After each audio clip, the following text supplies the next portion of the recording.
Halo Elbirers, kalau kita omon-omon soal tarif pesawat, sering ketemu dengan istilah tarif batas atas atau TBA dan tarif batas bawah TBB. Sebenarnya apa sih itu TBA dan TBB? Mau tahu kan? Ayo kita bahas.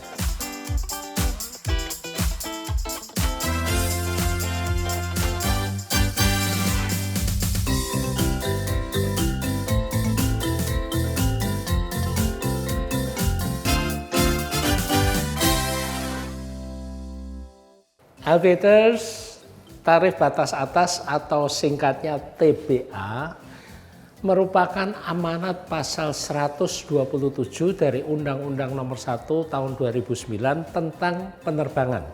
Tujuan dari TBA ini adalah untuk melindungi pengguna jasa penerbangan dalam negeri agar tidak dikenakan biaya angkut yang terlalu tinggi melampaui kewajaran dan daya beli. TBA adalah harga atau tarif jasa angkut tertinggi yang diperbolehkan untuk dipungut airline untuk suatu rute. Tapi perlu diperhatikan bahwa TBA berlaku hanya untuk rute penerbangan dalam negeri dengan kelompok pelayanan kelas ekonomi dan hanya rute penerbangan yang direct, yang langsung, bukan yang transit dan transfer.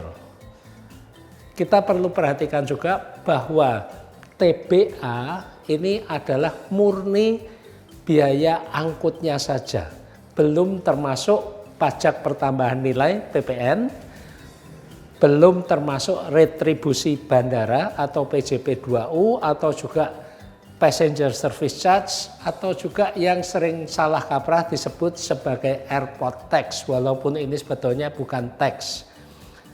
TBA juga belum termasuk iuran wajib jasara harja dan TBA belum termasuk tuslah atau surcharge apabila ada dalam waktu-waktu tertentu. Sedangkan TBB atau tarif batas bawah adalah biaya angkut terendah, yaitu sebesar minimal 35% dari TBA sesuai dengan kelompok pelayanan yang ditetapkan. Tujuan dari tarif batas bawah atau TBB ini adalah menghindari perang harga antar penyelenggara angkutan udara atau airlines yang dapat berdampak pada terganggunya kemampuan mempertahankan kepatuhan terhadap standar keselamatan, standar keamanan, serta kelangsungan hidup airlines, alias jangan sampai saling bunuh, karena kalau sampai perang harga yang kecil pasti akan mati duluan.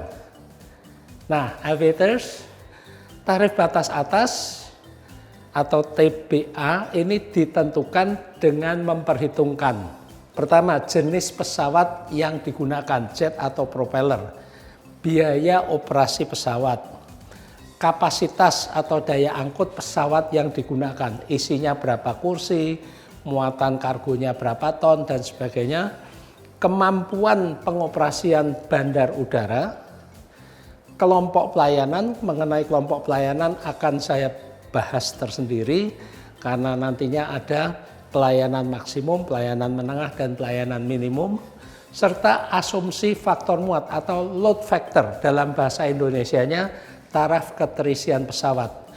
Untuk menghitung TBA ini digunakan asumsi bahwa jet itu terisi 65% dan propeller 70%. Dalam menghitung biaya operasi pesawat itu ada dua komponen utama. Pertama adalah biaya langsung, kedua adalah biaya tak langsung. Biaya langsung terdiri juga dari dua unsur, yaitu biaya langsung tetap mencakup penyusutan atau sewa pesawat, asuransi, gaji tetap awak pesawat, gaji tetap teknisi, biaya training awak pesawat dan teknisi. Yang kedua adalah biaya langsung variabel, seperti bahan bakar, pelumas, tunjangan awak pesawat dan teknisi, biaya pemeliharaan pesawat, jasa kebandar udaraan, jasa navigasi penerbangan, jasa ground handling, dan catering penerbangan.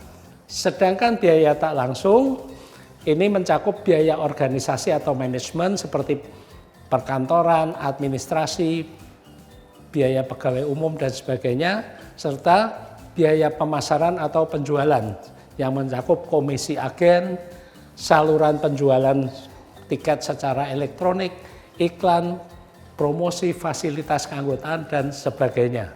Nah, untuk TBA ini dibagi menjadi kelompok pelayanan. Ada standar minimum atau low cost carrier, no frills, TBA-nya adalah maksimal 85% dari TBA. Sedangkan standar pelayanan menengah ini adalah maksimal 90% dari TBA. Sedangkan untuk airlines yang memberikan pelayanan standar maksimum itu boleh 100% dari TBA. Berikut adalah contoh tarif atau harga tiket tertinggi dan terendah, batas atas dan batas bawah berdasarkan rute dan jenis pesawat. Aviators bisa melihat di sini ada 3 kolom, yaitu untuk pesawat propeller dengan kapasitas di bawah 30 tempat duduk, kemudian pesawat propeller di atas 34 duduk, dan pesawat jet. Untuk pesawat jet tidak diatur kapasitas tempat duduknya. Sedangkan untuk rute saya mencantumkan beberapa rute di sini. Ada rute seperti Balikpapan Makassar, itu bisa dilayani menggunakan pesawat propeller di bawah 30 seat, bisa juga dilayani dengan propeller di atas 30 seat, dan bisa juga dilayani dengan pesawat jet. Masing-masing ada tarif batas atas dan tarif batas bawahnya.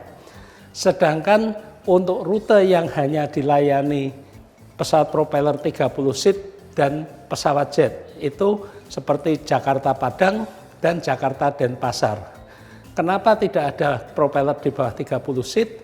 Karena jarak ini terlalu jauh untuk dilayani pesawat propeller kecil.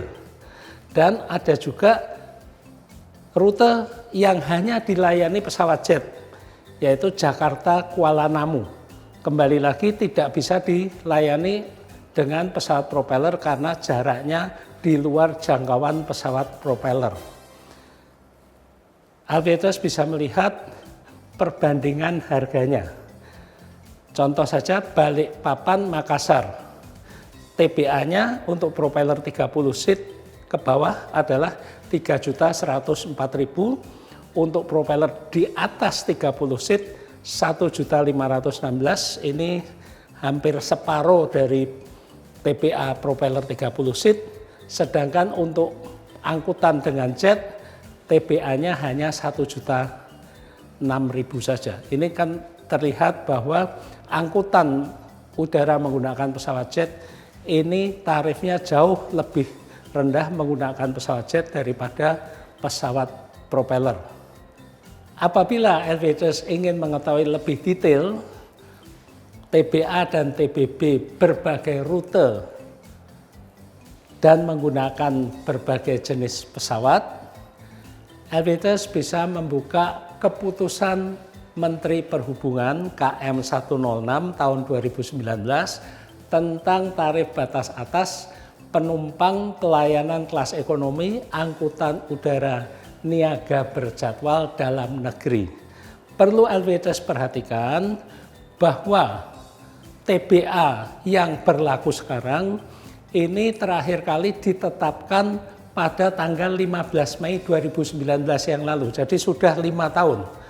Pada saat itu menggunakan asumsi nilai tukar rupiah terhadap dolar Rp12.500, harga aftur Rp9.500. Apakah tarif batas atas ini masih sesuai dengan kondisi saat ini?